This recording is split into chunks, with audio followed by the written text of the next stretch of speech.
All right, hey everyone, today's Rider Spotlight, straight from Arkansas after this weekend's Pro X CT races, Ryan Standish. Hi Ryan, how are you doing today? I'm good. Thanks for having me, Samantha. Oh, absolutely. Definitely excited that race season has started. Hey, tell us about this new Pro X CT circuit that they had in Fayetteville this weekend. They actually put on a really good event. I'm excited. Like the course is awesome. It was really spectator friendly. Some big drops and jumps, which is always fun. Some big rocks, which took me out. Not crash wise, but I had some tire problems from hitting the rocks too hard. But was able to still put a good race together, and we're down here for 2 weekends in a row, so get another chance this weekend. Awesome. I hope you have some really nice weather. And I love riding in Arkansas, but those rocks always do seem to take out even the best racers.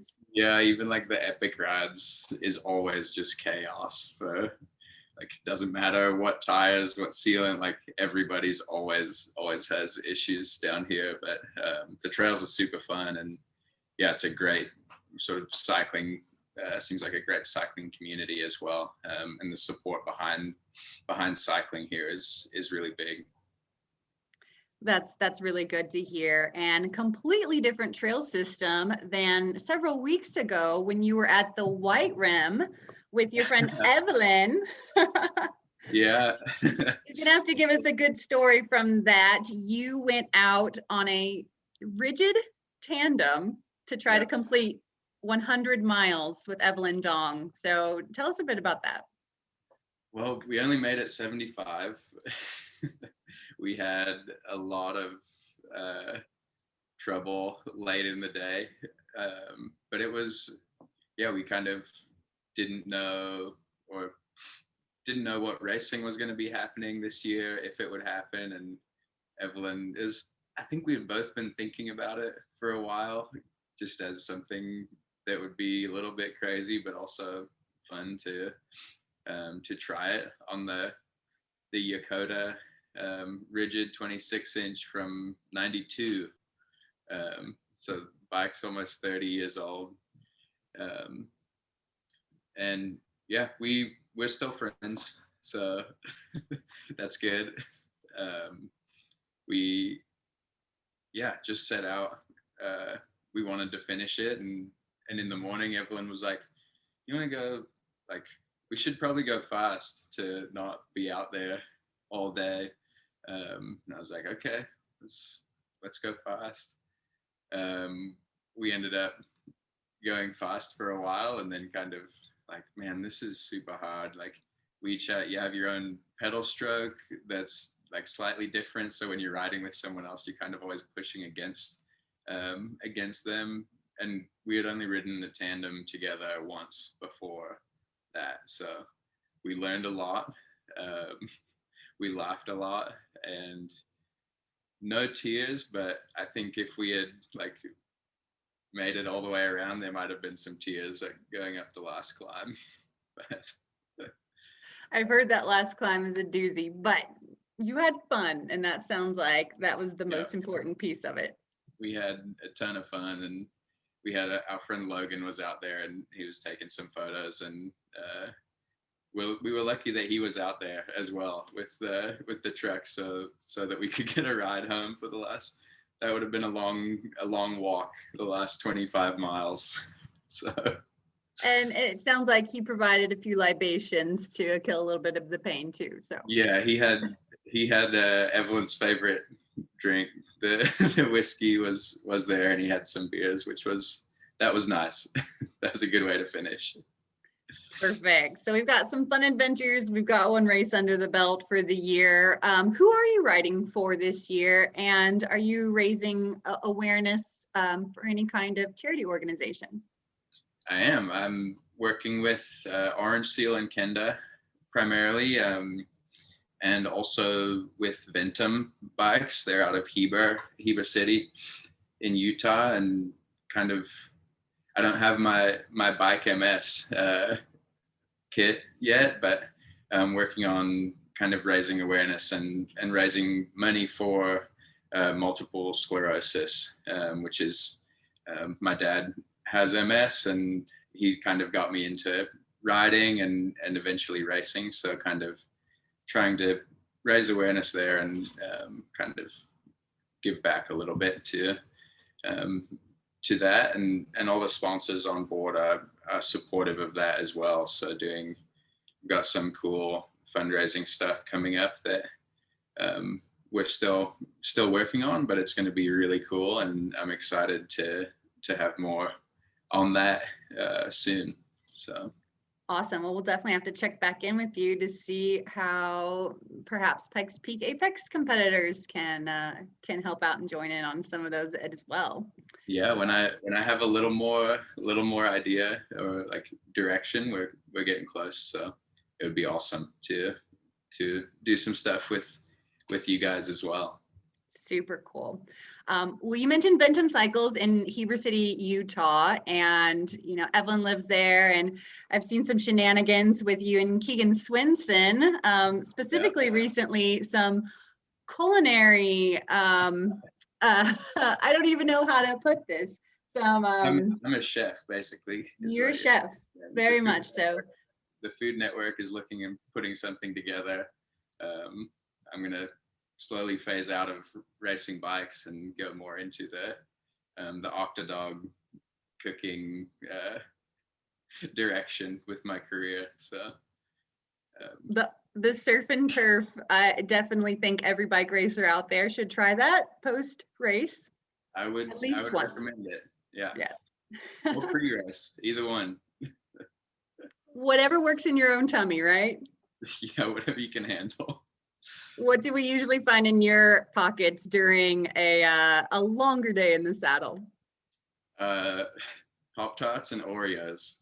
Yes. Are kind of my go-to.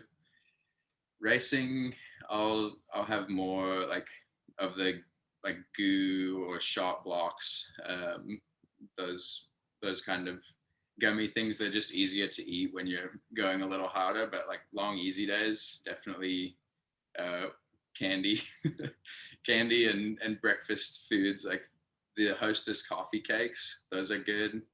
But yeah, if you're going a little higher intensity, they're really easy to choke on. So. That would never be anything good, but I think it's good to hear from the professional racers like yourself who are just eating what makes them happy out on the road and out on the trails.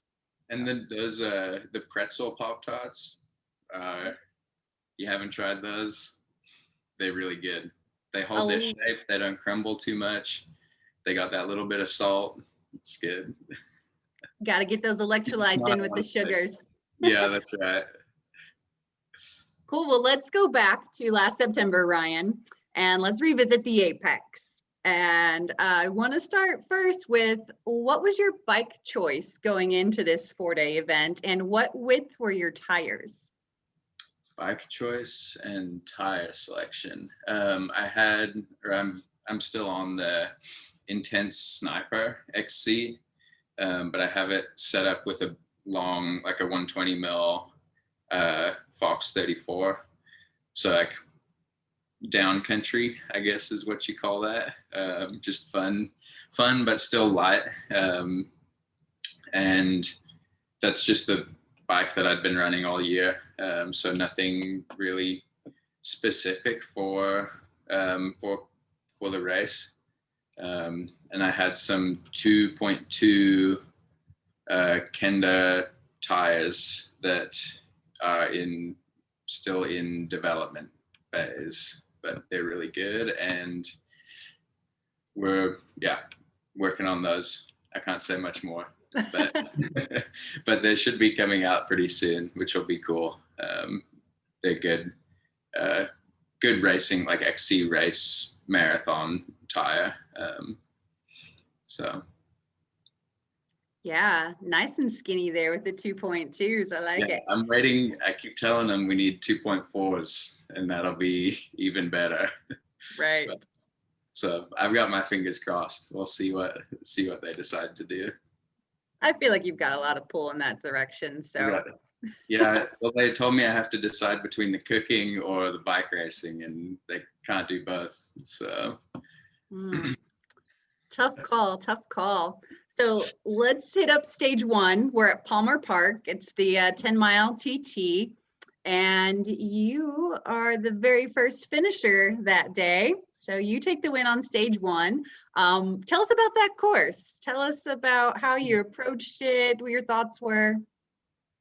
it was super hard, like to ride it at the like as fast as possible.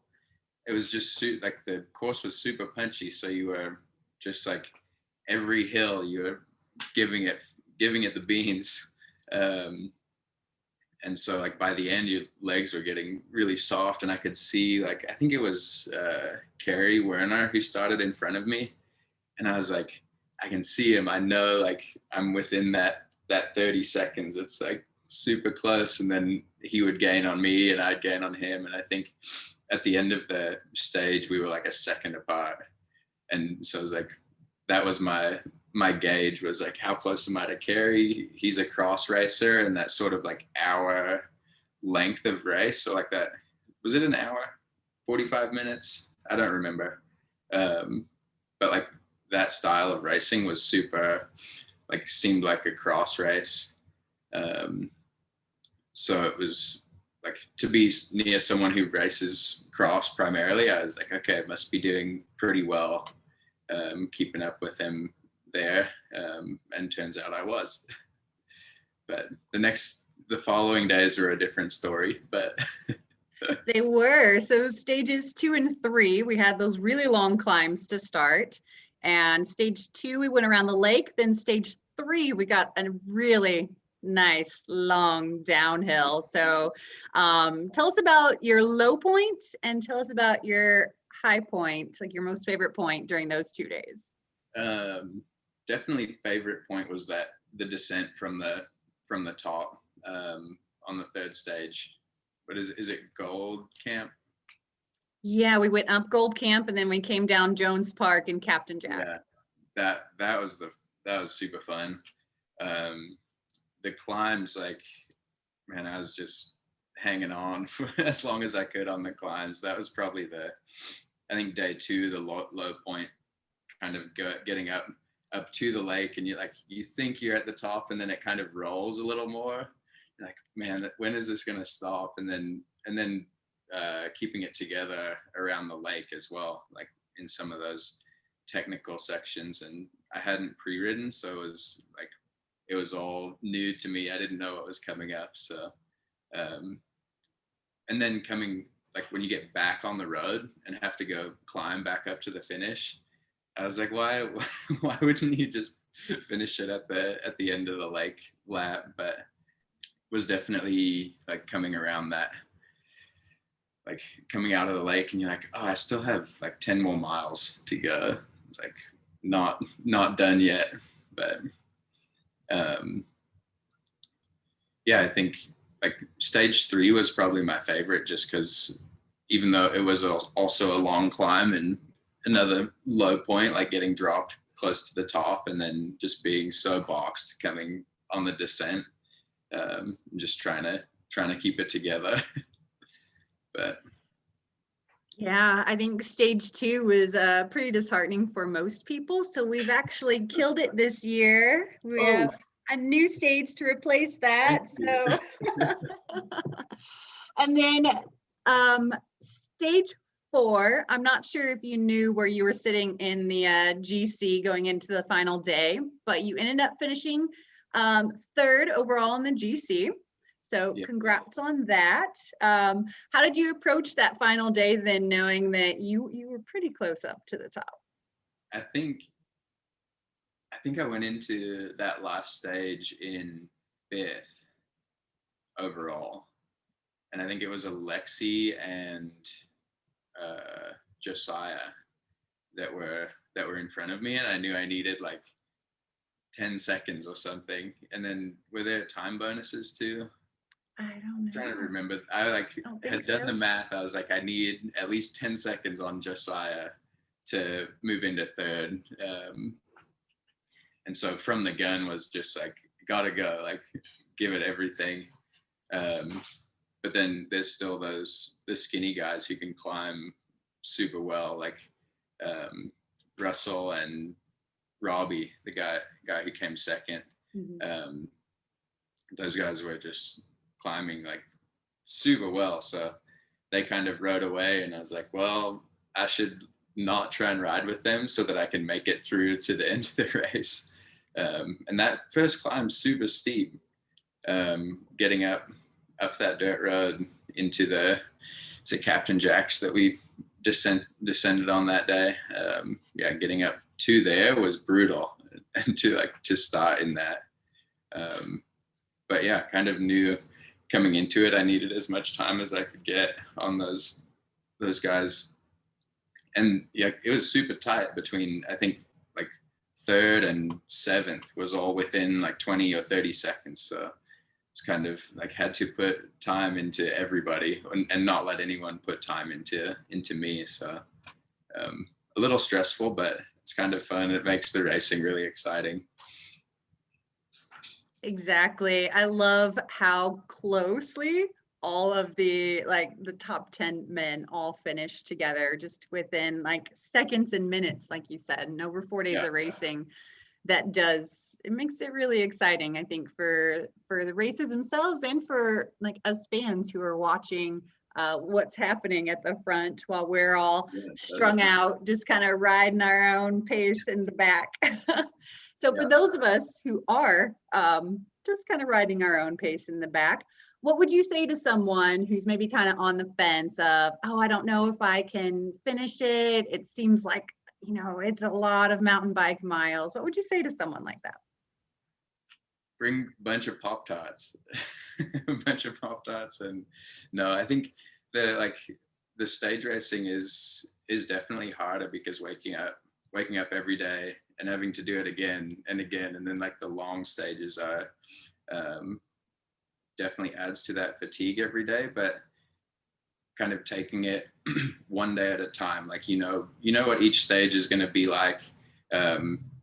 Don't worry about what you have to do tomorrow or the next day. Like, get through today, make sure you like eat and drink a lot of like food and water, like keeping yourself fueled not only for that stage, but then looking forward into tomorrow and the next day. Like the more you can eat after the stage, and then if you can get up early enough to have a good breakfast beforehand as well, it definitely makes it more manageable when you have the energy to get back on.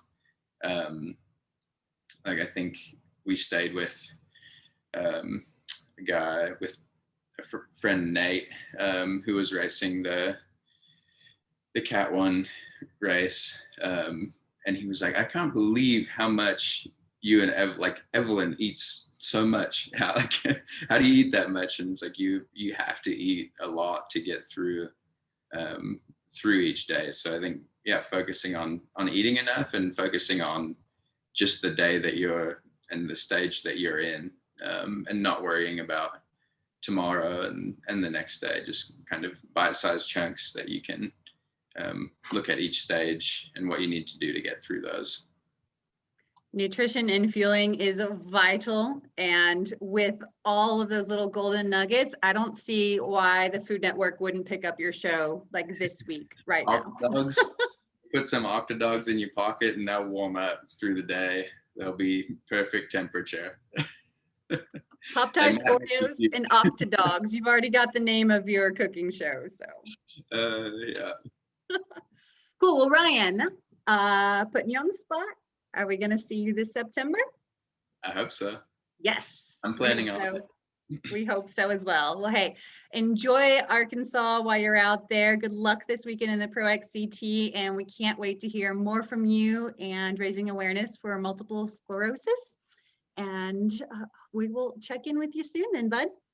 Awesome. Thanks again for having me, and look forward to seeing you again and in person in September.